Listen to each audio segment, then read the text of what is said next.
A couple of times now I've gotten to come over and visit some of my dear friends, Joseph and Tammy of Chasing Summer. And if you stick around to the end of this video, I can't wait for you to hear just a snippet of their music. In fact, if you click down at the very bottom where you can show more, you're going to get to purchase some of their music, and they didn't ask me to say that. But today we're talking about urban gardening. What an incredible topic so many of you have written in about. I want to just give you about 4 different tips that are going to help you get started and help you know that it's doable. But I also want you to take just a smidgen of a tour of their garden and what they've got started here. So join us for the next few minutes as we just take a little ramble through their garden, learn a few of the lessons they've learned, and I'll see you around the corner.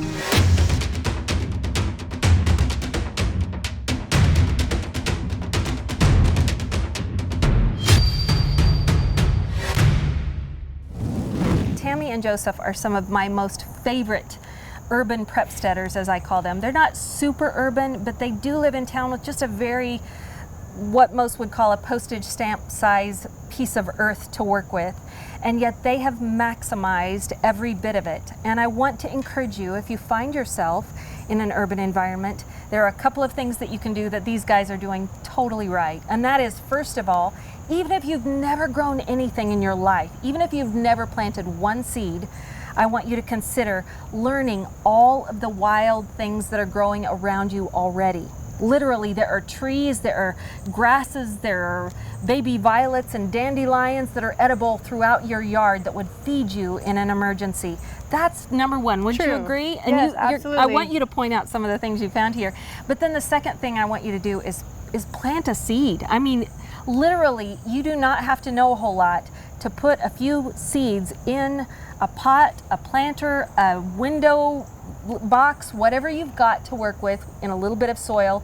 Even if you're in an apartment, don't let that be an excuse. Just put seeds in the ground and you're gonna be witness to several miracles that you don't deserve that are gonna come to life and potentially feed you in an emergency. So those are my first 2 tips for any of you that find yourself in an urban environment. And Tammy, you have done an amazing job of that. Literally, you have planted seeds and they have grown, and I know you and your husband have spent a great deal of time trying to nurture them and learn how to do it all. Learning as we go. Yes, but this is an amazing yard. Even though you're so close to everybody, you have learned about so many different things that you can eat right out here. Show me just a couple that you learned this year. So I have discovered that this wild grape, the sour grapes here. Yes. We've been using them as dolmas, you know, just pouring boiling water over them and then just wrapping up rice and meat and everything. Yes, wild grape leaves, totally edible. Yeah, and also, of course, we've been eating... You've got bamboo growing over there. Bamboo, which we've made tea out of, and we've also used the bamboo, you know, shoots. Awesome, yes. That's a longer process. You can do all kinds of things with bamboo. Tasted really good. What else have we used? Okay, there's kudzu over there, which I have just learned is edible, and I'm going to try that soon. You have got it growing all over the place, and that is entirely edible. So. And the mimosa tree was actually one of my favorites because I found out in Chinese medicine it's called the happiness tree. Yes, it's beautiful too, and it smells good. Well, you can cut off the outer bark and make a tea that helps with anxiety and depression, which absolutely. I've tried that. And use the blossoms too, even though they don't stay as pretty. But they're a little too high in our yard to get to those. I need a bigger ladder. Beautiful. Yeah. And you've got honey locust. True. I was so excited. I have to tell you, just this week I read about how you can use honey locust, the pods, not the seeds, but the pods, as like a replacement for carob or a chocolate flavor, so you can make like little truffles and everything. I cannot wait to do that with some honey locust pods. Well, when the pods come, you need to come over. Absolutely, I will be here. What else? Well, I just discovered this past week about hackberry. Yes, tell me about it. I heard that until 60 years ago. It was like considered a little, called sugarberry, like a little treat. We have a big hackberry tree over there. And, fantastic. You know, I don't know all of the details, except for I do know you can eat the leaves and the little berries I've been eating. The birds are always going crazy for them. Those berries taste are like beautiful. Little sweet treats, like a little crystallized, almost like an M&M on the outside. One of our best crops this year have been the tomatoes. No surprise. We planted tons of tomato plants, and so every day we come out here and just get a whole bowl full of these little tiny. Yes, these are the cherry tomatoes, right? Oh, I love it. Little ones. And then we have been growing some tomatillos up here. These are blackberries. Blackberries. They haven't really done that well this year. They That's look beautiful. The plants, the leaves, they look great, but we haven't had too many berries yet. Maybe next year. Maybe next year. But these tomatillos, oh my word, they have taken off. All these beautiful little lantern-like tomatillos. Aren't they fantastic? Yes. Look at this. They've Isn't been that growing incredible? like crazy. Just And I just like love little flowers Japanese too. lanterns. Now, unfortunately, we had some of them that keep doing this sort of like turning brown at the bottom, so we're trying to figure out maybe if the soil needed something other than it reminds me of the way salt or... tomatoes do, but I don't know. We'll have to we're Google still it. Figuring it out, yeah. Now what's over here? This is rhubarb. I love rhubarb. I love making strawberry rhubarb jam. Oh yeah, This is kind of getting to the end of the season for it in our garden apparently, but I mean, I have gotten so much rhubarb and I've even frozen a bunch of rhubarb. Oh, that's great, and it freezes great. Yes, absolutely. We have amaranth growing wild in our garden, and you know what? We just decided to leave it. I love it. I am absolutely about strategic leaving of the unexpecteds like that. It's food that really wants to survive that we didn't have to grow. So. And I see all your beets growing down in there too. They're all popping out of the soil. Yep. So when I planted a lot of lemongrass, I just got the stalks from a, international market, stuck them in water for a few days. And they took actually, off. it was about 2 weeks, 2 weeks, and they rooted, and then I have 4 big plants. That's beautiful. So all kinds using of that for tea or Thai food. Oh yes. And this is one of my favorite herbs in Germany that a lot of our friends have. It's called lavage or Liebstockel. Pick a little for me. I haven't seen that before. It's kind of like the same taste that's in bouillon cubes, that really savory. Look at that. How interesting. It smells a little bit like celery as well. But you find it in bouillon. Yeah, they use it to make bouillon, and it has that sort of aromatic bouillon. Oh, it totally smells smell and flavor. I love that. Yeah. Great for soups what or does that sauces. remind me of? Yes. Or fantastic. we made it with Joseph cooked lamb the other day. I was just going to say it would taste perfect with lamb. Yep.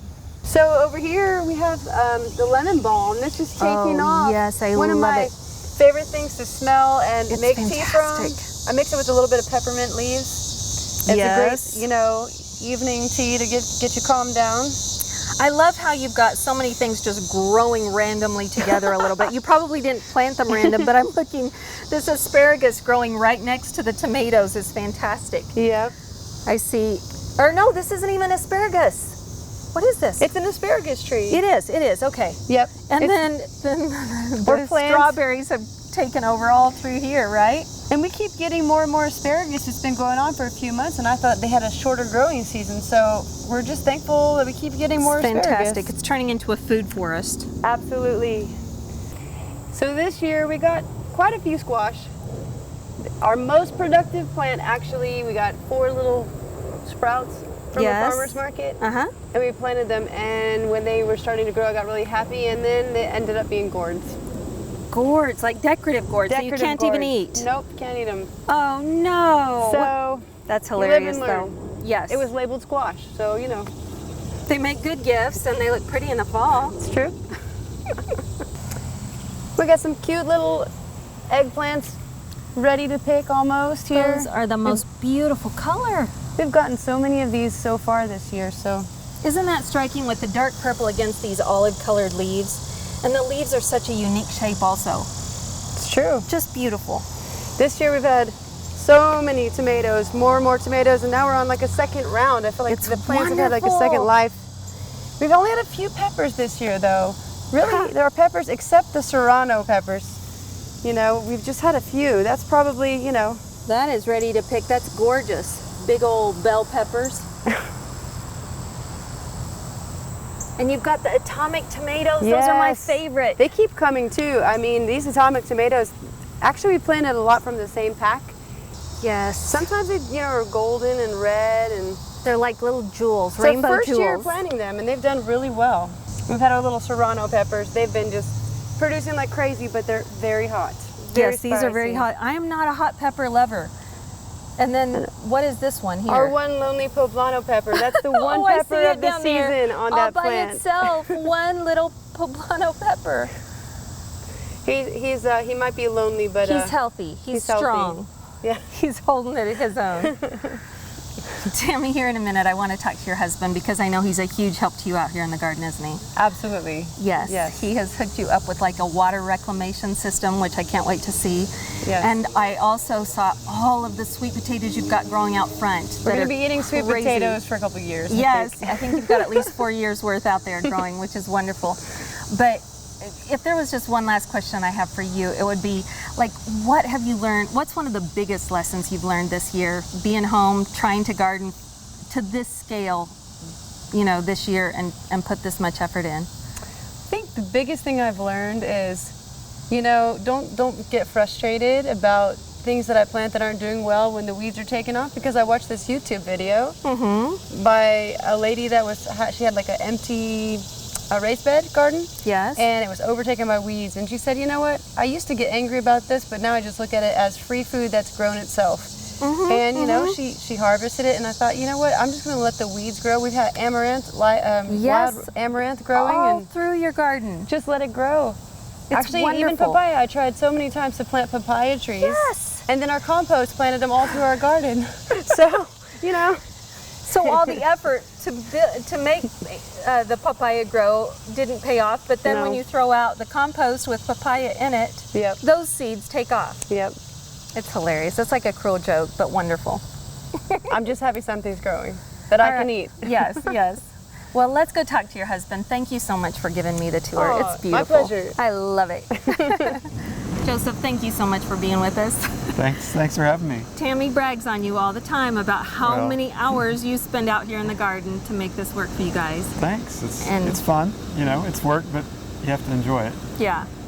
Well, there are two things that I think are so important, whether you're an urban prepsteader or out in the country, and that is, in a garden, so rarely do we have an alternative source for water. Yep. And then the protein question of where are we going to get the most bang for our buck with protein growing in our garden? That's just a tough one. Yeah. And you have those two things kind of covered here. Yeah. So can you just give us a glimpse of what you've got rigged up for your water reclamation? Sure. I mean, without going into too much detail, this is just a tote. You can find them on Facebook or Craigslist or eBay.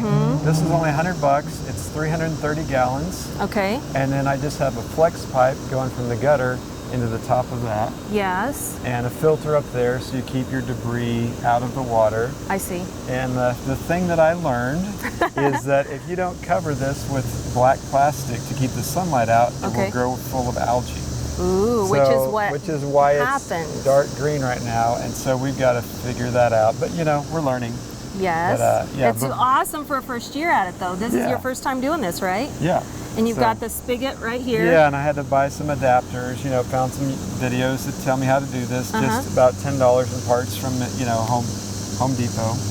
That's pretty ingenious for you to figure that all out yourself. Thanks. Yeah, I love it. And it's uphill from the garden, so it kind of has this natural... You made a great point. Yeah, luckily we had this raised bed, and this is about, 6 feet above our garden, so we've got enough water pressure. That's perfect. I love it. Okay, let's go around to your front, because you have done an amazing job of utilizing what most people would say was just a steep little slope out of your front door. You have turned it into like the Gardens of Babylon or something out there with your sweet potatoes. Thanks. Come show us. All right. Yeah, so, we had this ugly chain link fence, and we decided to cover it by planting kind of just a one long row garden. We've got this squash that's taking over, the beans, okra. We kind of put a tomato every so often, some peppers down here. More peppers, yes. Yeah, these guys, and so we have tons of hot peppers, so they're growing well. And tons of okra. We're getting some really nice okra. And show me this fancy tomato you were telling me about. So this is really interesting. It's just a little further over here. It's called a lychee tomato. Lychee tomato, yeah, and it's from the Amazon, and it's covered in thorns, so we may have to trim it back so we don't. Wow, it really is. These are little red berries, and they taste somewhat like a lychee and a tomato. Why it's called a lychee tomato. Really? Do I get to eat one of those? You can try one, yes. It won't hurt me. Yeah. This is fantastic. I love a first time for everything. It's wonderful. Yeah, it's not a super strong flavor, but we're learning what it needs. It's almost more like a half raspberry or something, half tomato. Yeah. I love it. Yeah. Did you see these crazy thorns though? Be My careful. word. You Yeah. would not want to back into this. Right. And look at those beautiful flowers that it puts out.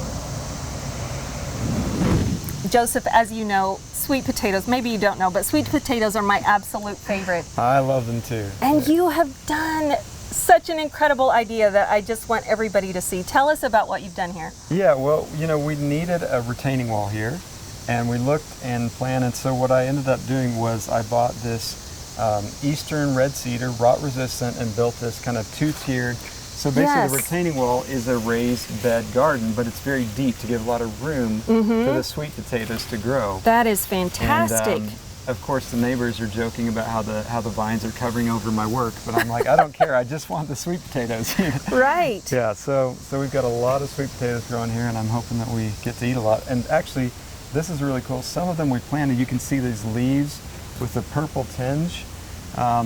There were purple sweet potatoes from an international market. Oh, so hopefully we're gonna have some wonderful. purple sweet potatoes. So you've got multiple kinds in here growing together. Yeah. And you know you can eat the leaves. So if they get out of hand, just... Yeah, that's what we're gonna do. We're gonna trim these back and cook them up as some greens for dinners. That's fantastic. And it helps with the erosion. So your front door is right up there, and instead of having what you did have before with an eroding steep hill, now you've turned it into something beautiful, something productive, and your main source of protein for your garden, right? Absolutely. We're excited. This is epic. You need to learn from these folks, because whether they were trying to or not, they've done so many things right. They've got water reclamation, they've got a source of protein, they've gone and learned all the native plants that are already growing in their area, so they know exactly what they could forage for if they didn't have a garden. But then they've just gotten started. They didn't have to be experts or know everything about it. They just started putting little plants in the ground and seeds in the ground and are learning as they go. And I just think all of us can learn so much from these awesome people. Thanks. Appreciate it. If you stick around, you'll get to hear them sing here in just a minute. Wasn't that incredible? I just want to personally thank Joseph and Tammy of Chasing Summer. They didn't plan for any of this, nor did they ask me to promote them, but I know you're going to want to order their music once you hear a little snippet of it at the end of this. And I don't even know if they really call themselves urban prepsteaders. I just know they're doing so many things right. I hope this has given you inspiration that wherever you find yourself, you actually feel like you can do it. Get what you need to start where you are with what you have to work with, and just call it good, but do something. Then take the time to share this episode with somebody that you love who might benefit from it. And then you know what I'm going to say next. I'm going to encourage you to go out this week, find someone who needs to have you be their blessing, and bless them intentionally this week. Thank you for joining us. We'll see you next time. Bye-bye.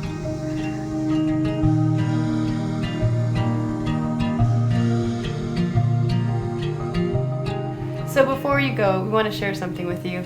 It's a scripture verse, Matthew 6:33. Seek ye first the kingdom of God and his righteousness, and all these things shall be added unto you.